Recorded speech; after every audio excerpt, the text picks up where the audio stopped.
May nangyaring masama kay Mama. Pumunta ka agad sa ospital.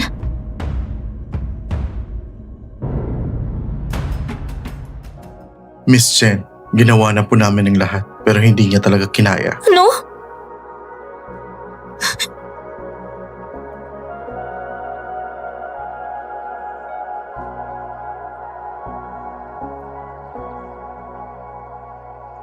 Ito po ang death certificate. Pakipirmahan na lang po.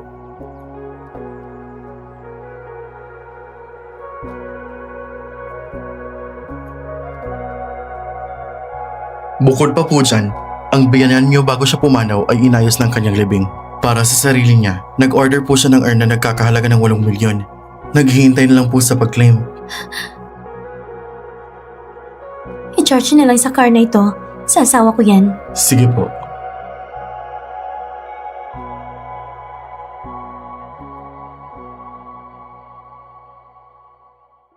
Chenlan! Nababaliw ka na ba? Bakit ka gumastos ng 8 milyon? Patay na si Mama. Umuwi ka kaagad. Anong pakialam ko kung patay ng nanay mo? Gusto mo pang magkita tayo? Bahala ka! Pinakaayaw ko ay yung mga babaeng marunong tulad mo. Nanay mo yun. Sira ulo.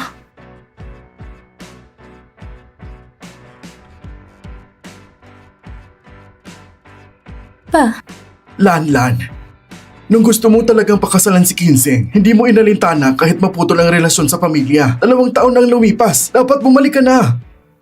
Pa, Bakit? Anong nangyari? Ikaw lang ang anak ko. Kung gugustuhin mo, matatanggap ko si Kinseng. bala ko nang makipag-diborsyo kay Kenzeng. Pagkatapos ng diborsyo, uuwi na ako. Totoo ba? Oh, susundin ka ni Papa ha? Ihanda agad ang sasakyan. Sunduin natin ang anak ko dahil uuwi na siya. Sige po. Bukas ng 8:00 ang libing sa lumang bahay. Huwag kayong mahuli. Kenzeng, 2 taon mo na akong iniiwasan. Ngayong pagkakataon, dapat umuwi ka para mag-divorce. Itong malditang babaeng to. Nagkaroon pa ng lakas ng loob gastusin ang pera ko. Honey, sino yung tumatawag? Nagbabenta ng insurance. Halika dito. Nagbibenta ng insurance daw? Nakikipag-inisan ka sa nagbibenta lang ng insurance? Bilisan mo na maghanda ngayong gabi. Kakain tayo kasama si Papa. Para sa usapan ninyo tungkol sa proyekto ng Ihaw Group, Siyempre. hindi ba? Pag nakuha mo ang partnership ng Yao Group, ikaw na ang magiging bagong big time sa high chain. Paano mo naman ako mapapasalamatan? Kahit ano, pwede. Kahit buhay ko pa ibibigay ko sa'yo. Ang sweet mo talaga. Sige na, magpalit ka na ng damit. Sige.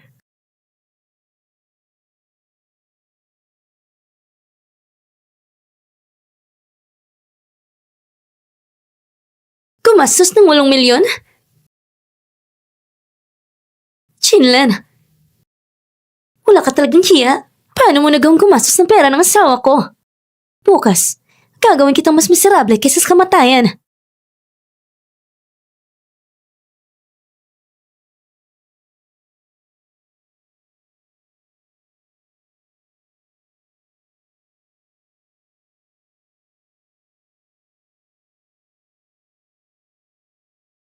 Lan, nasan si Kinseng? Hindi sinasagot ang tawag, pati text, ni minsan hindi nag-reply. Huwag na nating hintayin. Tamang-tamang oras na ito. Hindi dapat magkamali. Lan, sa loob ng 2 taon, ikaw talagang nahirapan. Si Kinseng abala sa kiris sa labas. Hindi mo lang inalagaan ang biyanan mo. Nag-ipon ka pa at tinulungan siyang bilhin ang bahay na to. Pag bumalik si Kinseng, kami talaga, pagagalitan namin siya para sa'yo. Hindi na kailangan. Kung may dapat kayong sabihin sa kanya, sabihin yung bilisan niyang divorce. Ano? Divorce? Ay nako. Lan, ang mga lalaki, career-minded talaga. Hindi naman masamang bagay yun. Kung hindi siya abala sa labas, magagawa mo ba basta-basta gumastos ng 8 milyon? Yung perang yun, nanay niya ang gumastos. Anong kinalaman ko doon? Ay, hindi ka dapat magsalita ng ganyan. Sige na tito, may mga kamag-anak pa sa labas. Pakitulungan na lang po na ayusin ang pangasikaso.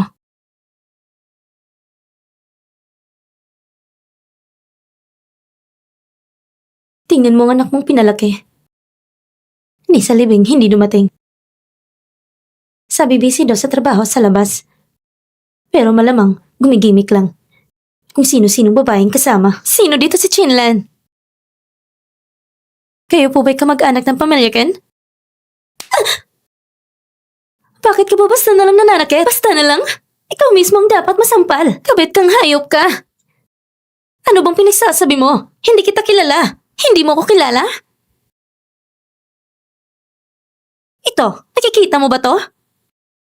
Ang 8 milyon sa card ni Kenzeng, ikaw ang gumastos, hindi ba? Ako ang gumastos. Pero, card yun ng asawa ko. Nandito ka pa't nagsisinungaling. Sinasabi mo hindi ka kabet? Ganun pala. Ikaw ang babaeng inalagaan ni Kenzeng sa labas. Itong bagay na to, mas mabuting hayaan si Kenzeng magpaliwanag siya ng maayos. May libing na sinasagawa dito ngayon. Hindi ito lugar para magwala ka. Umalis ka na. Sino ka ba at pinapalis mo ako?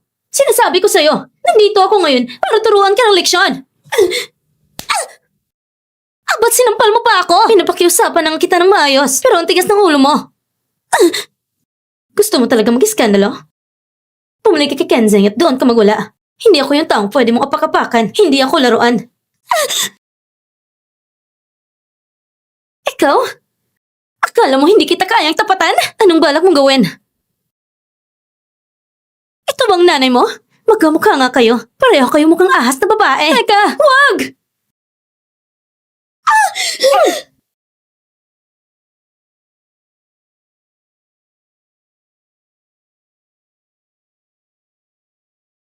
Sinugod mo ang burol at binasag mong larawan na namatay. Hindi ka ba natatakot na pagalitan ka ni Kenzeng? Ako ang legal na asawa. Natural ang disiplinahin ng kabet. Anong karapatan niyang pagalitan ako? Sigurado ka? Hindi ka naniniwala, ha? Bakit, baby? Kenzeng, sa loob ng 10 minuto, bumalik ka sa lumang bahay niyo. Kung hindi, magdi-divorce tayo. Tamang-tama. Gusto ko rin siya makita. Umalis ka nga! Sinong pinagsasabihan mo? Pinayagan ba kitang hawakan yan?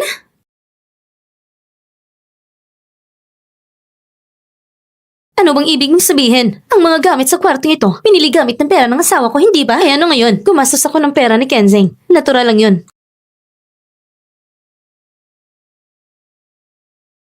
Kahit kailan, isa kang walang kwenta at mababang babae. Pumili ba kayo ng urn na may diamante? Anong ginagawa mo? Kanina, hindi ba sobrang yabang mo? Ang sama mo rin pala. Pamilya mong nililibing, pero pera ng asawa kong ginastos mo. Kayo bang mga taga-probinsya? Karapat-dapat pa sa ganitong mamahaling gamit? Dapat lang si Kenzeng ang gumastos dito. Igalang mo ang patay. Ibalik mo na ang urn. Ayoko nga. Ipapakita ko sa'yo kung anong mangyayari kapag minamaliit mo ko.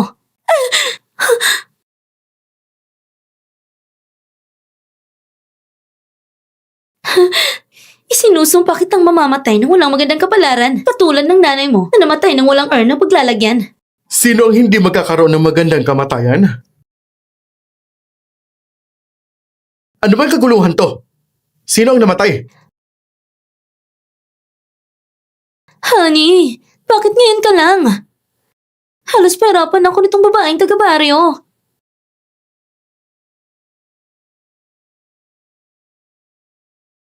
Han, magsalita ka naman. Hindi ka ba naaawa o naawa ka sa kabit na yan?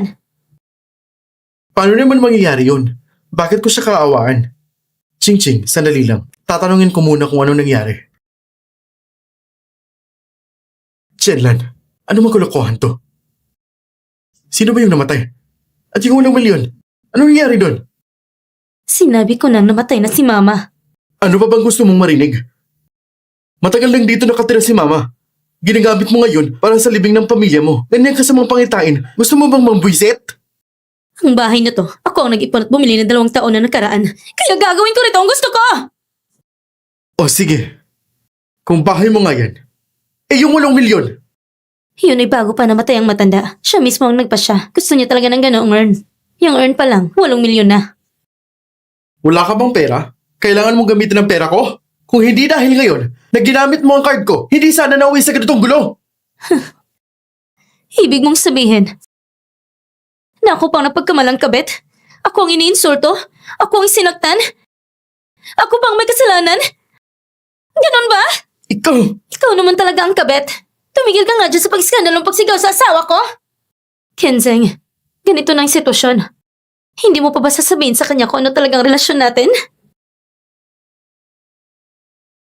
Kenzeng, ano sinasabi niya? Ano ba talaga kayo? Huwag kang maniwala sa kanya. Wala kami kahit anong relasyon. Narinig mo? Sinabi na ng asawa ko, wala kang relasyon sa kanya. Kenzeng, alam kong makapal ang mukha mo. Pero hindi ko inakala ganito kakapal! Tumahimik ka! Ano ka ba? Ilang araw ka lang naman kasama ng asawa ko. Anong pinagyayabang mo? Mga katulad mong malandat walang hiya. Laruan lang kayo ng mga lalaki. Oo. Tama naman ang sinabi mo tungkol sa sarili mo. Walang hiya ka! Jingjing! Honey, yung babaeng yan! Sinampal ako! Turuan mo siya ng leksyon! Ako? Sige na! Gumalaw ka! Tingnan mo! Ganito na itsura ko sa pambabastos niya! Ngayon, siguradong sisirain ko rin ang mukha mo.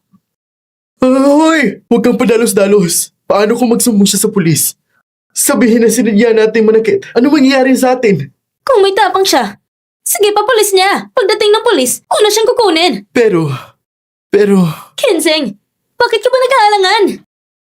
Ako, Alam mo ba kung bakit hindi niya magawang hayaan kang manakit?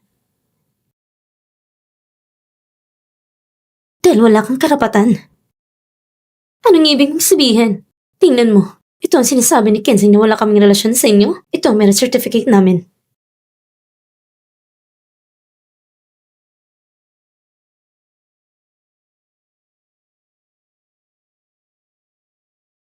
Ito ang marriage certificate namin. Kenzeng!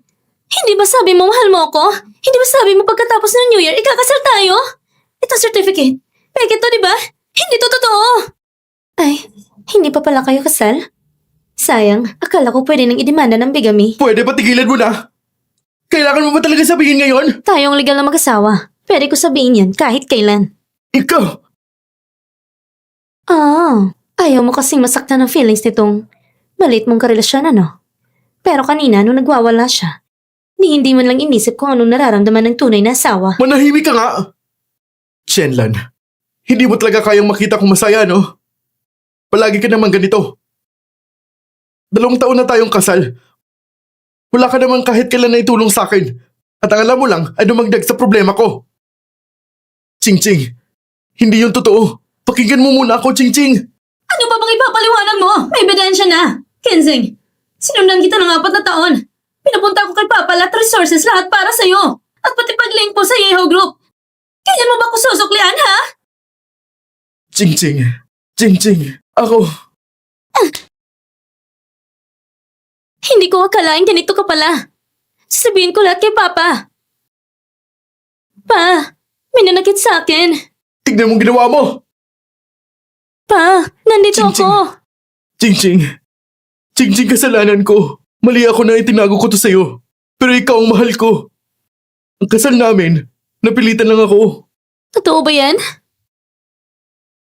Siyempre, 2 taon na mula nang ikasal kami, napilitan lang ako. Kung hindi lang ipinilit ng mama ko, hindi ko kailanman gugustuhin siya. Kenzeng, tao ka pa ba? May puso ka pa ba? Pagkakita ko sa kanya, naiinis ako. Simula nang ikasal kami, magkahiwalay kami ng buhay. Ikaw ang una at ikaw rin ang huli na babaeng minahal ko. Ching-ching, ikaw lang nasa puso ko. Kung magsinungaling man ako ng kalahating salita, matamaan sana ako ng kidlat. Sabi ko na nga ba, yung babaeng taga-probinsya na yon, ano bang meron siya? Tama. Ano bang ipanglalaban niya sa'yo? Narinig mo ba ng malinaw? Malinaw na malinaw. Malinaw na malinaw na ikaw ang kabit. Tumigil ka nga. Sa isang relasyon, ang hindi mahal ang siyang tunay na kabit. Pero hindi yan ang sinasabi ng batas sa kasal. Kayong dalawa, isang manloloko at isang kabit. Tapos mag-uusap kayo tungkol sa tunay na pag-ibig? Hindi ba kayo nandidiri? Ikaw? Jenlan, isara mo yung bibig mo. Anong karapatan mong pagsalitaan si Ching-ching? Mali bang sinabi ko? Ang katulad mong babae. Matalim ang dila, madumi ang isip at puno ng panlilinlang at mababa pa ang pinanggalingan. Ano mang ipang tatapat mo kay Ching-ching? Si Ching-ching lang ang babaeng bagay na bagay sa akin. At pati ang mama ko, siguradong gusto rin niya ang ganitong klaseng manugang. Sa tingin ko, ikaw, ganito na lang. Ikaw mismo magtanong sa mama mo. Nandito rin ang mama ko.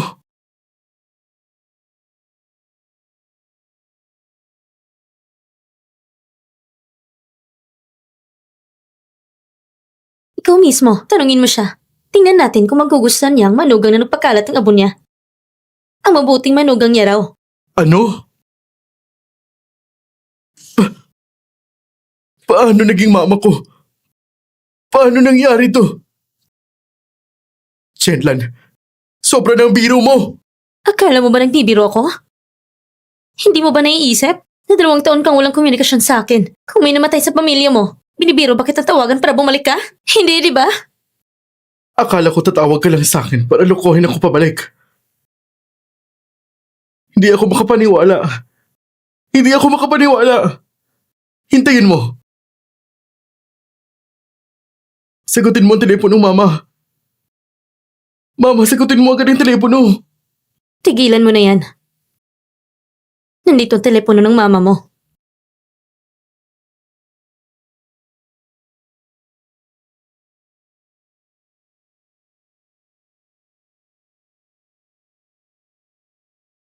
Paano nangyari to? Paano nangyari to? Isang buwan nang nakalipas, biglang nagkaroon ng heart attack at na-hospital. Nagkaroon pa ng ilang operasyon, pero hindi na siya nakaligtas. Tinawagan kita, pero hindi mo sinasagot. Kaya ako na lang nag-asikaso. Mama! Mama! Mama! Bakit ka umalis ng ganito kabilis? Wala ba akong pagkakataon na makita ka, Mama?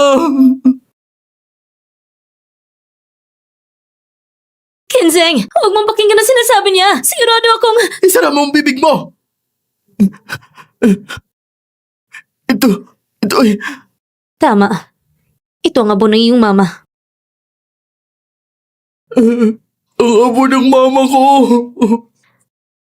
Ang 8 milyon, ang ginamit para bumili ng urn para sa mama mo. Pinili niya pa ito nung buhay pa siya.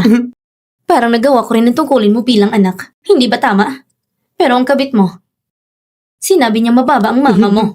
Sinabi niya na hindi siya karapat-dapat gamitin ng urn at kakahalaga ng 8 milyon para mabawi ang pera mula sa'yo at para hindi siya mabuhay ng maayos. Hindi ko alam noon na gano'n ang sinasabi niya. Totoo pala. Totoo palang sinabi niya. Ikaw na mababang tao. Shen Ching Ching. Yan ang aking mama. Ito ay pinaghirapan niya upang palakihin ako. Paano mo nagawa pang basagin ang abo niya? Hindi ka ba tao? Tama na! Huwag mong kalimutan kung sino nagpaunlad sa pamilya mo. Lahat ng malalaking proyekto ng kin ay binigay sa'yo ng papa ko. Kung wala ako, wala ka. Sigurado ka bang gusto mong magpatuloy? Kenzeng, bago mamatay ang mama mo, palagi kanyang binabanggit. Mas malaga ba sa kanyang ilang proyekto lang?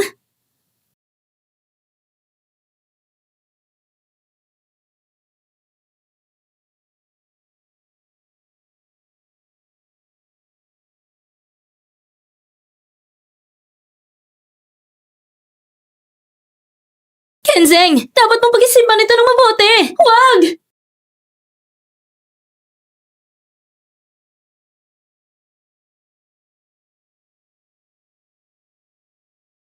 Pasensya na. Sobrang bayolente ko kanina. Tingnan mo, sinagtan mo ako. Nabutas ang labi ko. Alam mo ba kung gaano kasakit? Pasensya na. Kasalanan ko.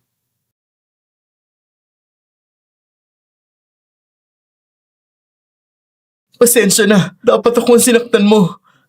Kasalanan ko. Dapat ko pasaktan sa sarili ko hanggang sa mamatay. Kenzeng, makapal pa ang balat mo kasi sa pader ng lungsod. Sige, bumangon ka na. Huwag mong hayaan ang mababang tao nito na matawa. Mahal ko.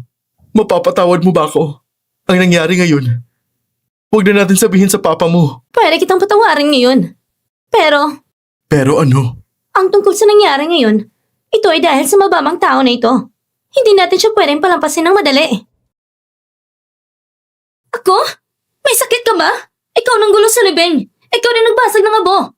Kayong dalawang nanlokot nagtaksil sa akin. Paano mo ba nagawa ng kusahan ako? Hindi mo sinabi sa akin. Ito ang abo ng mama niya.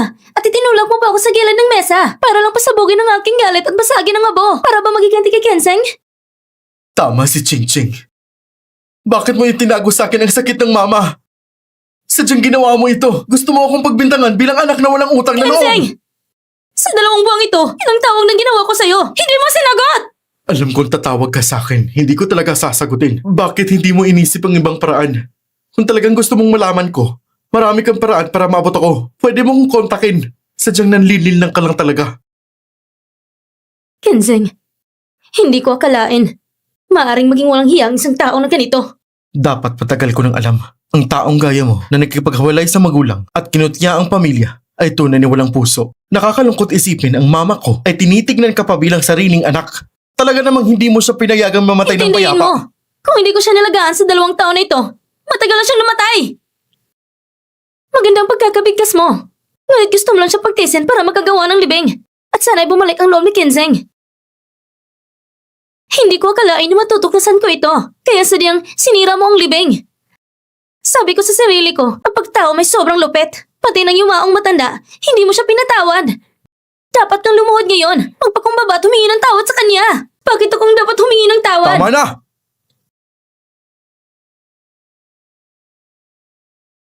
Lumuhod ka na ngayon. Humingi ka ng tawad sa mama ko. Humingi ka ng tawad sa mama ko. Bitawan mo ako! Hindi ako hihingi ng tawad! Ang sampal na ito, kahit na para sa mama mo. Ang dapat lumuhod at humingi ng tawad ay ikaw, Kenseng! Ikaw, paano? Malibang sinabi ko, sa 2 taong ito, lagi kang wala sa bahay. Sa huli, hindi mo pa rin sinasagot ang tawag ng mama mo. Isang babae lang nagpalaki sa'yo. Nag-iwan ng maraming sakit sa katawan. At sa huli, naiwan ka ng tanging taong nagmamalasakit sa'yo. Hindi. Sa simula pa lang siya ay may sakit na. Yun ay masyado akong abala. Ano bang ginagawa mo sa sobrang abala mo? Nagpapakasaya ka sa labas, umiikot sa bisyo? O nagpapalakas sa iba sa pamamagitan ng pagkakapit? Husto na! Wala kang alam babae ka. Anong alam mo? Isa akong lalaki. Dapat unahin ko ang karera. Hindi umiikot lang sa bahay. Ngunit tingin ko, mas masanurin ka pa kaysa sa isang tuta. Iyon ay dahil hindi ako katulad mo. Ikaw ay isang asawang nasa bahay lang. Kaya kong tulungan ang kumpanya ni Kenseng na umunlad pa. At magtagumpay. Natural na mas gusto niya samahan ako. Tama. Si Ching Ching at ikaw magkaiba ng langit at lupa. Sa 2 taon ng aking pagsisikap patulong niya, ang Kin Group ay mabilis na nakapag-finance at nakalis sa stock. Ang kanyang pananaw at kabutihang loob ay hindi mo kayang pantayan, gago kang walang alam. Hindi mo talaga kaya. So matagal na pala kayo magkasama. Ano ngayon? Sige. Ngayon ay initriga ako. Kung mayroon kang ganitong mabuting asawa, bakit mo pa rin ako pinipilit? Bakit ayaw mo pa rin ako hiwalayan? Sabi mo, mas gusto ng mama mo si Chen Ching Ching. Bakit hindi ka nalang makipaghiwalay sa akin at sumama sa kanya? Para magkasundo sila bilang biyanan at manugang at magsalo sa kaligayahan ng pamilya. Iyon ay dahil... Natatakot ka sa pamilyang Shen na malitin ka dahil may ina kang taga-probinsya? O baka naman, isang di makadiyos na anak ka lang. At wala kang pakialam sa kalagayan ng mama mo. Huwag kang mapanghusga dito. Hindi kailanman minalit ng pamilya namin ang pinagmulan niya.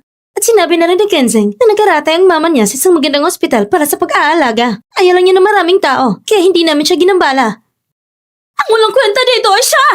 Noon, ipinagbenta ng aking biyanan ang lumang bahay para makapagsimula si Kensei ng kumpanya. Sila ng kanyang ina ay magkasiksikan sa isang maliit na inupahang apartment. Pagkatapos magpakasal ni Kensei, hindi rin niya pinalitan ng bahay para sa kanya. Ang bahay na ito ay mula sa perang naipon ko sa 2 taon para mabili para sa kanya. Dito siya nakatira sa nakaraang 2 taon. Ako lang nag-alaga sa kanya. Tumahimik ka! Gawa ka ng walang tapang at hindi na ako.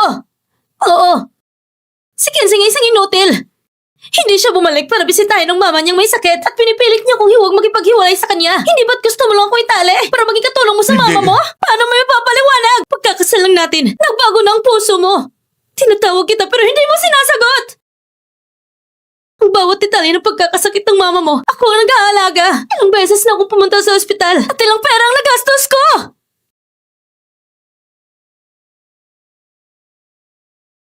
Nasaan ka nung ang mama mo ay may sakit? Habang inalagaan ko siya, nasaan ka ba?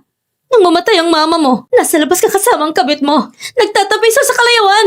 Hindi ba dapat ikaw humingi ng tawad? Dapat humingi ka ng tawad. Ikaw na walang puso at walang respetong anak. Ganun ba?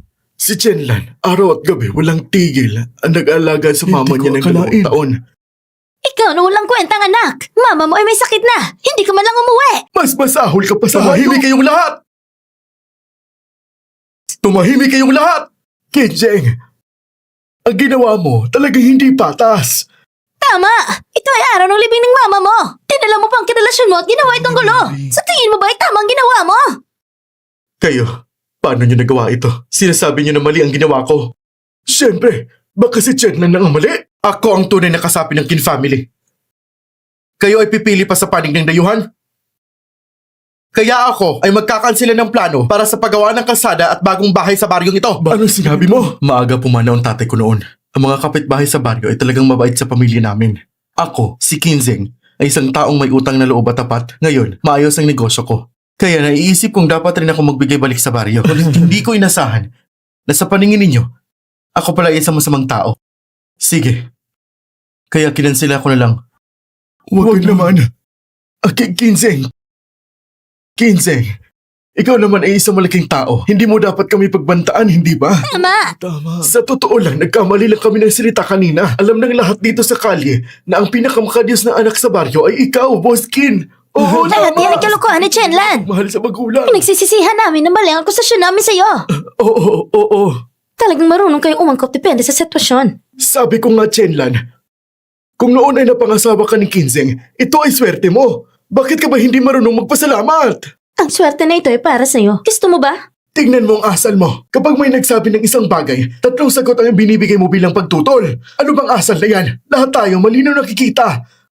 Kung hindi dahil kay Kinzeng, akala mo ba nitong 2 taon, matyaga pa namin papayagan ka? Sige, sabihin mo nga. Ano ba talagang asal ko? Sa pribadong usapan, matagal na itong sinasabi sa akin ni Kinzeng. Ikaw, isa lang palamuti ng babae. Kenzeng, ano ba sinasabi mo sa kanila? Mali bang sinabi ko? Shenlan, hindi mo ba lagi akong tinatanong bakit matapos akong magpakasal, ayaw ko nang bumalik sa bahay na ito? Ito ay dahil nakita ko na ang tunay mong ugali. Ang tunay kong ugali? Tama. Bago tayo nagpakasal, puno ka ng mamahaling tatak. May kotse na sumusundo sa'yo. Nagpanggap na mayamang dalaga at bagay sa akin. Ginawa mo ang lahat para linlangin ang damdamin ko. Ngunit pagkatapos ng kasal, sabihin mo sa akin, kilala mo si Mr. Shen mula sa Washing Group. Hiniling ko na lang na tulungan mo ako makakuha ng koneksyon para sa isang proyekto. Ngunit hindi mo ginawa. Matagal ko nang sinabi sa'yo na nung panahon yon lumayas ako sa pamilya. Kaya ayaw ko makita ni Mr. Chen. At bukod pa yan, sa kalagayan noon ng King Group na nagsisimula pa lang, kahit na may connection ako sa pamilya, ang malaking kumpanya tulad ng Washing ay hindi rin magtataya na magipag-collaborate sa inyo. Palagi kang ganito. Hindi mo naman kaya. Pero palaging ako ang ginagawang dahilan. Shenlan, hindi mo ba naiisip na kung talagang mayamang dalaga ka, paano ka makakahiwalay sa pamilya mo na ganito kalinis? Hindi ba dahil? Tama na, Chenlan. Dati akala ko nakakaawa ka. Pero ngayon, nakikita ko na nakakatawa ka pala.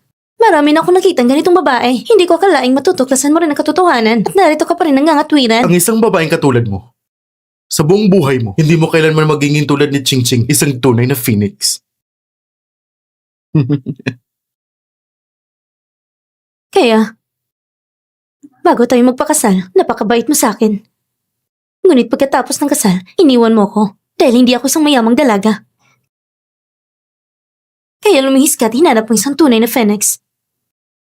At ikaw, ano ka nga ba? Isang gagong nakatingin lang sa mayamang babae. Linisin mo ang Hindi ko na matiis ito! Mas masakit pang mga salita ang gusto ko pang sabihin. Azeng, huwag mo nang pakilaman siya. Ngayon na malinaw na ang lahat. Diretso na kayo maghiwalay. Hiwalayan? Oo, ginamit kanya ng mga pandaray at panlilinlang. Ngunit mabuti kang tao at inalagaan mo siya ng 2 taon. Tama lang ang ginawa mo. Panahon na para umalis siya. Oo, ang mga babae tulad din Chenlan, hindi karapat-dapat sa'yo. Noon pa, akala ko mabait pa si Chinlan. Ngunit isa pa lang sinungaling. Nagpapanggap na mayaman para maakit si Kinzeng. Ang ganitong tao, dapat parusahan ng gusto. Tama. Narinig mo ba yun? Kinzeng, sigurado ka bang hahayaan mong babaeng ito na manatili sa tabi mo? Sapagkat ang iyong posisyon ay magbabago na. Anong ibig mong sabihin? Kung agad kang makipaghiwalay, ibibigay ko sa iyong proyekto ng Ihal Group. Talaga? Siyempre, ang desisyon na ito ay kayang pirmahan ng tatay ko. Hintayin mo lang siya. Salamat, Ching Ching. Kapag nakipagtulungan ka sa Ihal Group, iba na magiging estado mo.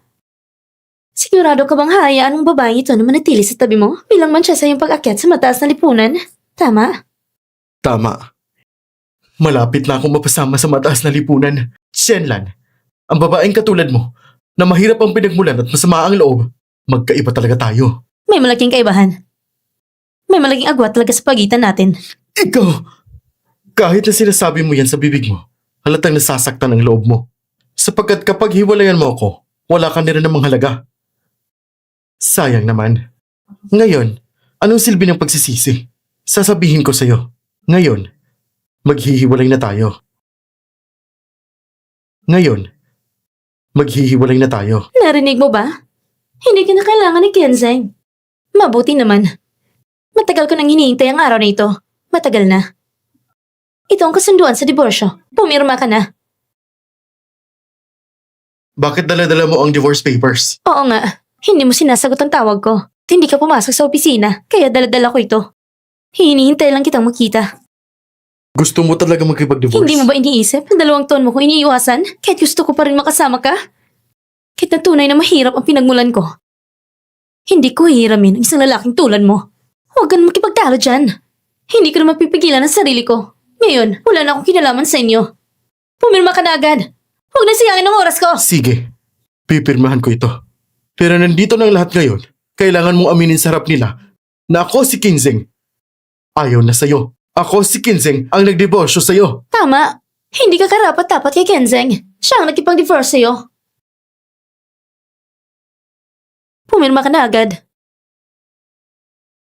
Ngayong araw, ipapaalala ko lang sa'yo, ang divorce natin ay pinakatamang desisyon ko at ang pag-iwan mo sa akin, Shenlan, ang pinakamaling desisyon mo sa buhay.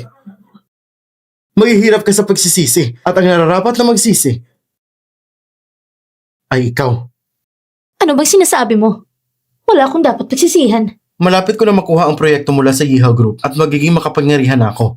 At ikaw, isa ka lang basura. Dapat mong manatiling nakalapat sa lupa. Huwag kang masyadong magalak.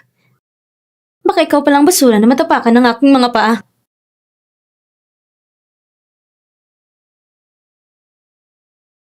Anong ibig mong sabihin? Lahat ng pinagdusa ko sa pamilya Ken ay pagbabayaran mo. Hindi ka naniniwala? Tingnan natin. Tingnan natin kung sino. Anong titignan? Lumayo kayo! Tara! Tara! Papa, dumating ka rin sa wakas. Sinabi mo na inaapi ka, kaya pumunta agad dito si Papa. Ano nangyayari dito? Sino nanakit sa'yo? Siya! Siya ang nalakit sa akin ng ganito! Hawakan niyo siya! Nagawa mo saktan ang anak na babae ni Shen Gosheng! Ang alam mo lang ay manakit ng babae, pero hindi mo tinitingnan ang ginawa ng anak mo at magiging manugang mo! Baliw ka ba?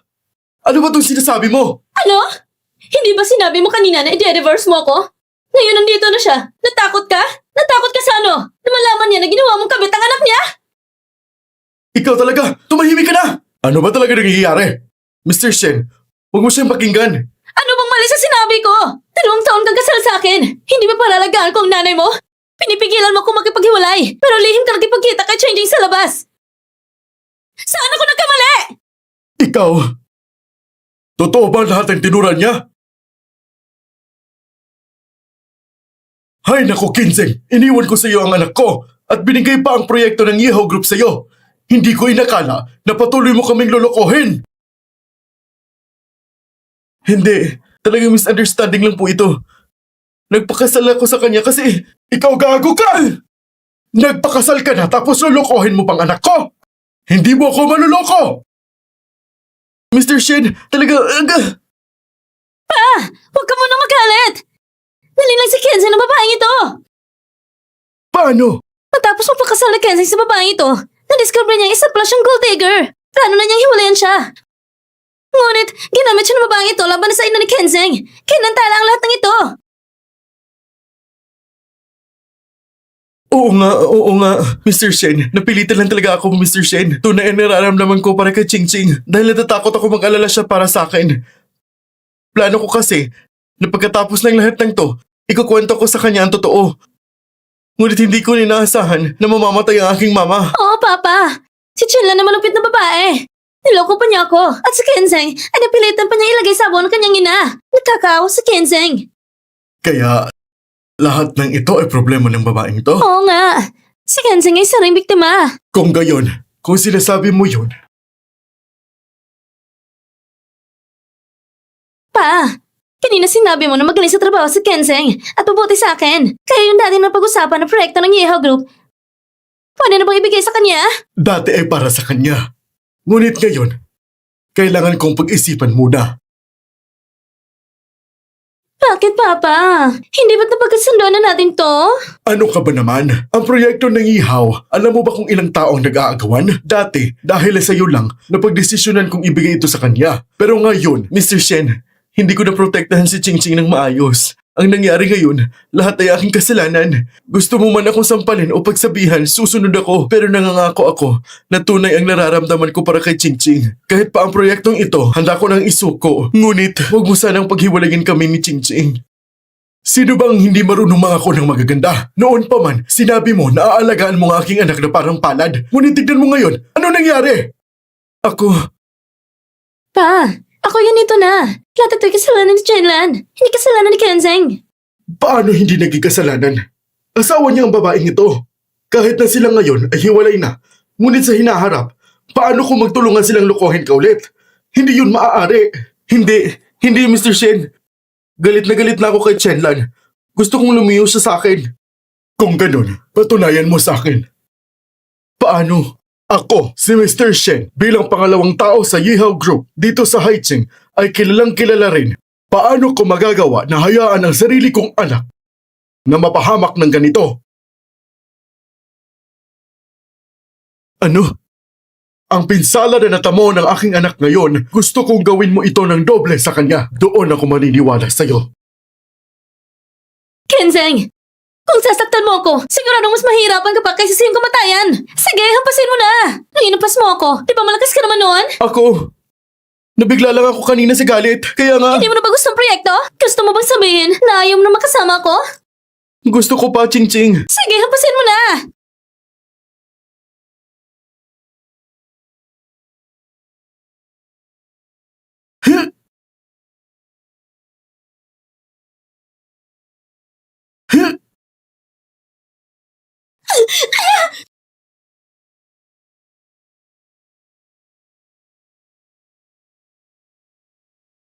Shenlan, ito ang utang mo sa akin. Kenzeng, sinabi ko na. Gagawin ko ang buhay mo miserable! Nasa aming kamay na lahat. Pero ayaw mo pa rin sumuko?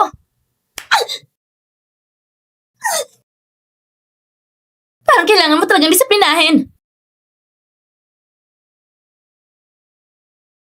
Mr. Shen, ang patunay na ito ay dapat mong tanggapin. Pa, napatunayan na ni Kenzeng kanyang damdamin. Kaya ang proyektong iyon, Bakit mas nag-aalala ka pa kaysa sa kanya? Talagang kapag anak na babae ikakasal, para na rin itinatapon ng tubig. pa.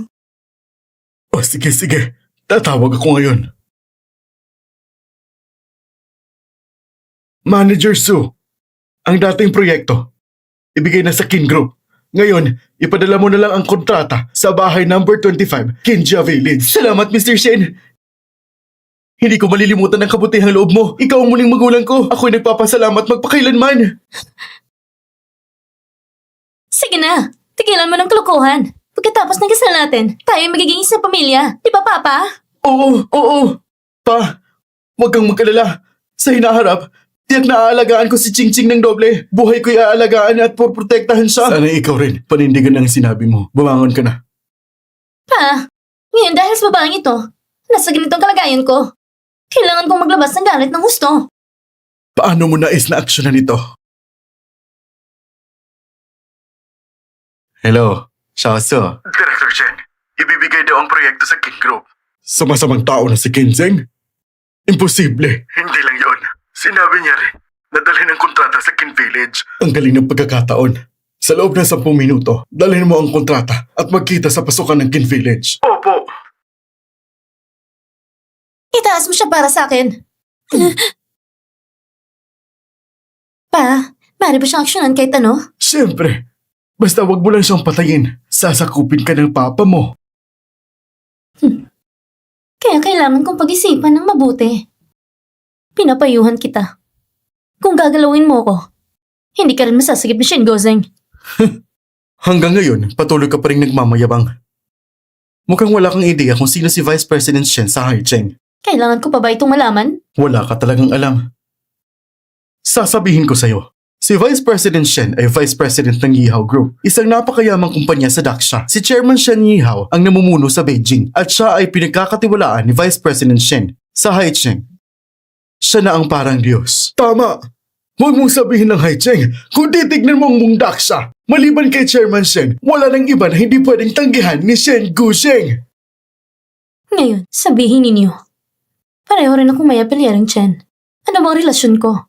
Sa Chen na sinasabi nyo na hindi pwedeng galitin. Ano kaya sa tingin nyo? Anong ibig mong sabihin? Baka ka kamag-anak ni Chairman Shen? Ngayon ka lang natakot? Pa, huwag mo siyang paniwalaan. Noon pa man, nagkunwari lang siyang anak na mayaman. Niloko niya si Kenzeng. Nagpapanggap na anak ng mayaman, walang pera, wala pa rin koneksyon. Paano niya naman makukuha ang relasyon ng Yihao Group? Hindi pwede. Para sa akin, natatakot lang siya nasaktan namin. Kaya siya nagsisimulang mag-ibento ng kwento. Bakit ka ba ganun kabastos? Kung natatakot ka, maaari kang humingi ng awa sa akin. Magyukod ka ng ilang beses. Baka pumayag akong patawarin ka. Maaaring maging maayos ang pakiramdam ko. Hihingi ako ng tawad sa'yo? Karapat-dapat ka ba? Ikaw!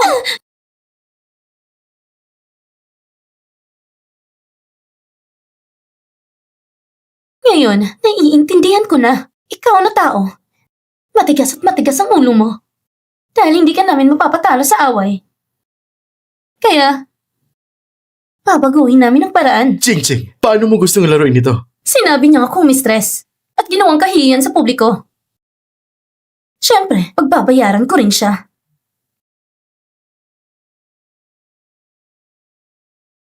Hubaran niyo siya ng damit.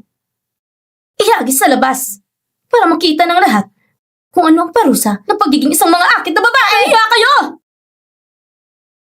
Pinabalaan ko kayo. Kung hihinto kayo ngayon, maaari kong palampasin ng ibang miyembro ng pamilya Shen. Kung hindi, pasok ang pamilya Shen at Ken sa walang katapusang kapahamakan! Nagpakita ka ng kahihiyan bilang isang kabit. Ang talas pa ng pananilita mo. Isa kang basurang babae. Sino bang tinatakot mo? Kenzeng, ang mga pananalitang iyon, pwede mo sigurong lilangin ng iba, pero huwag mo rin lukuhin ang sarili mo. Hindi ko lang naipakita sa'yo ang aking tunay na pagkakakilanlan. Pero bago tayo magpakasal, 1 taon na rin tayong nag-uusap. Talaga bang iniisip mo na ako'y ganong klaseng tao? Ikaw, Sige, hindi mo man paniniwalaan ang aking salita, pero paano kung ako ngay anak ng pinakamayamang taong anak ni Chen Yehao? Naisip niyo ba kung ano magiging kahinat na ginagawa ninyo ngayon? Kinsey, siguraduhin mo munang naiintindihan mo ano pa talaga ang katayuan niya. Hindi ko rin sigurado. Pero kahit na anak ng mayaman siya, kung naitaboy siya, hindi siya pwede maging anak ni Chairman Sheng. Kung siya ang totoong anak ni Chairman Chen, kung naitaboy siya, paano namin hindi malalaman?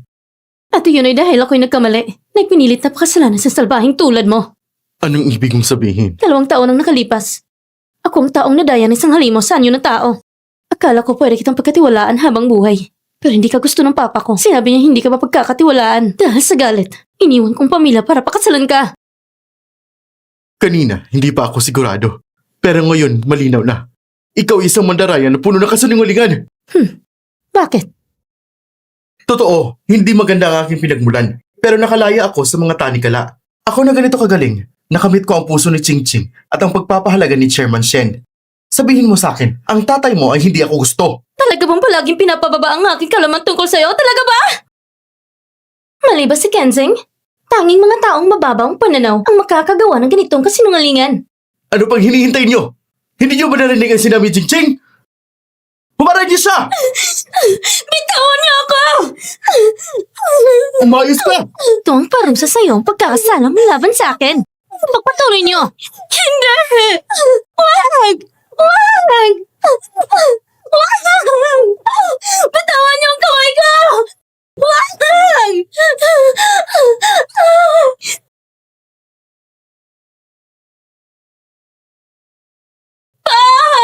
Grabe naman sila!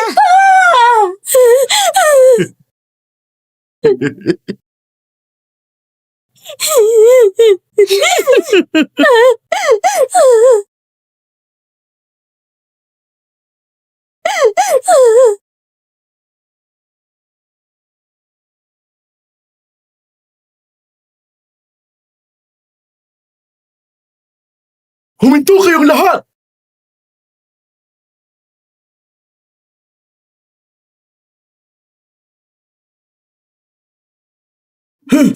Chen, bakit nandito si Chairman Chen?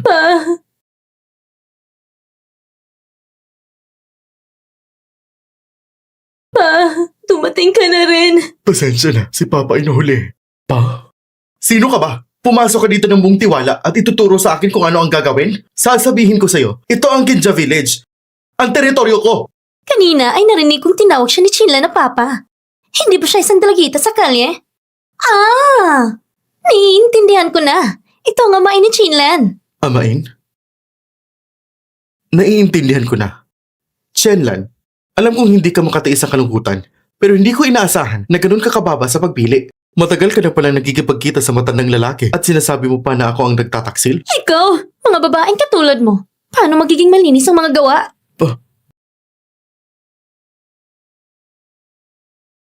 Sa tingin ko kanina, hindi pa sapat ang sampal. Manahimik ka! Bakit mo siya sinampal? Ang dapat turuan ay si Chela na babae ito. At pati nga po naman niya. Hindi rin mukhang mabuti ang tao. Sama-sama ayusin natin sila. Tumahimik ka! Wala kang kwenta! Bakit mo ko sinampal? Nakuha mo pang magtanong? Ano ba nangyayari? Chairman Chen! Mali po ako, Chairman Chen! Patawarin niyo po ako. Hindi ko po alam na anak niyo sa... Chairman Chen! Hindi ba ikaw ang Diyos ng Haicheng? Bakit nakaluhod ka? Gumuho ba ang langit? Binibini, mali talaga ako. Patawarin niyo po ako. Pwede niyo akong sampalin o parusahan. Ipinapakusap ko po sa inyo. Maghingi po sana ako ng awa sa inyo, Chairman Chen. Sinasabi ko na nga siya isang manloloko!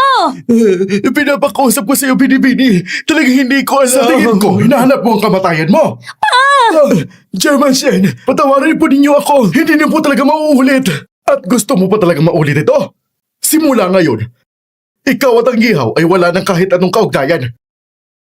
At babawiin ko na lahat ng ibinigay sa iyo ng ihaw nitong mga taon. Hindi pwede, Chairman Chen, kung babawiin mo ang posisyon ko para bang kinuha mo ang buhay ko.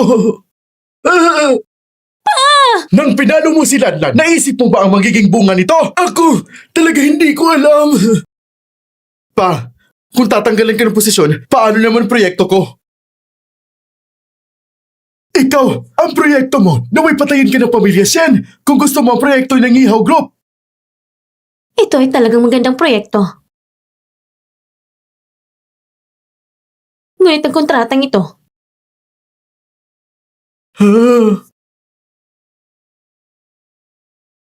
kahit ibigay ko pa sa aso, hindi ko ipagkakalob sa tulad mong basura!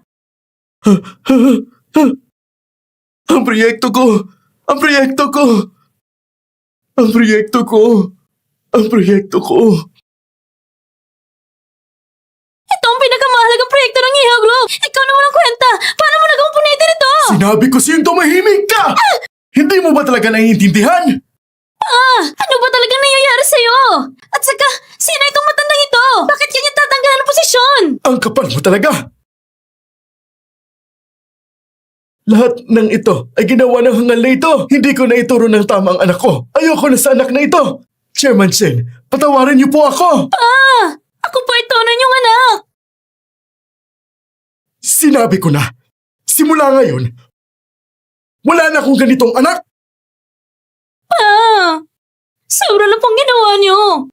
Ako pa ang tanging anak niyo! Kahit gaano pa kagaling matandang iyon, siya ang tanging amamang kinikilala ni Chenlan lamang. Talaga bang ganon ka na? Bobo ka! Sa oras na ito ay hindi mo pa rin nakikita ang sitwasyon? Gusto mo bang ilagay sa panganib ang buong pamilyang Shen? Papatayin mo ba silang lahat? Ha? Ano bang ibig mong sabihin? Ano ba talagang kinakatakutan mo? Hindi pwede. Siya ba ang anak ng mayaman ng Yeho Group? Oo! Siya nga ang mayamang anak ng Yeho Group! Ano? Hindi pwede. Hindi pwede. Kenzeng, hindi ba sinabi mo siya siyang dalagita lamang? Pinaniniwalaan mo lahat ng sinasabi ni Kenzeng? Talagang bagay na bagay kayo sa isa't isa. Para magkasundo kayong dalawa. Ibig sabihin nito,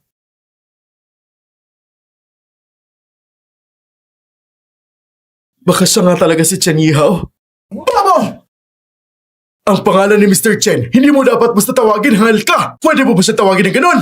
Si Chenlan. Si Chenlan ay talaga nga ang mayamang anak ng Yihao Group. Hindi ako makapaniwala. Hindi ko akalain na ang anak kong inalagaan ko ng buong puso ay ganito rin yung pakikitunguhan. Kayo! Dapat kayong mamatay lahat! Tawagin niyo ang mga tao! Pukpukin niyo sila! Simulan na! Opo, opo!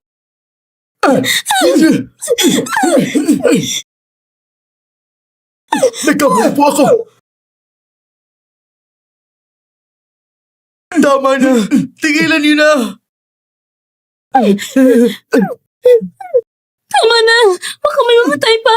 Hindi ko talaga alam! Nanak ko si Chenlan! Walang salang hindi nakakaalam. Hindi niyo pwede gawin ito. Hindi pwedeng ganito.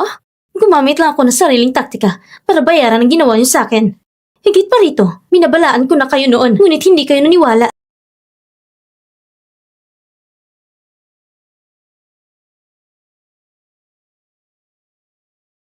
Sensya na, Chenlan! Talaga namang nagkamali ako! Talaga bang alam mo na nagkamali ka? O natakot ka lang sa akin dahil sa aking katayuan? Pareho lang kayo ng tatay mo. Pareho kayong natatakot sa malalakas nang aapi sa mahihina. Kung ngayon ang aking ama ay hindi chairman ng Yeho Group. Malamang kami ng aking ama ay hinampas yun ng todo.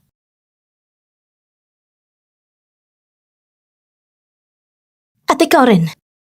Ng mga nakaraang taon ay pinapakita ng kapangyarihan ng Yeho Group. Ginagawang hari sa Haicheng, hindi ba? Manager Su, agaran mo itong imbestagahan. Sana bago sumikat ang araw bukas. Ang Haicheng ay wala ng pamilyang Shen. Walang problema, Miss Chen. Hindi ka pwede maging ganito kalupit, Miss Chen. At para sa'yo naman, Lanlan. Lanlan ako. Alam kong may puwang pa ako sa puso mo. Tama ba? Hindi mo pwedeng tratuhin ako ng ginawa mo sa pamilyang Shen.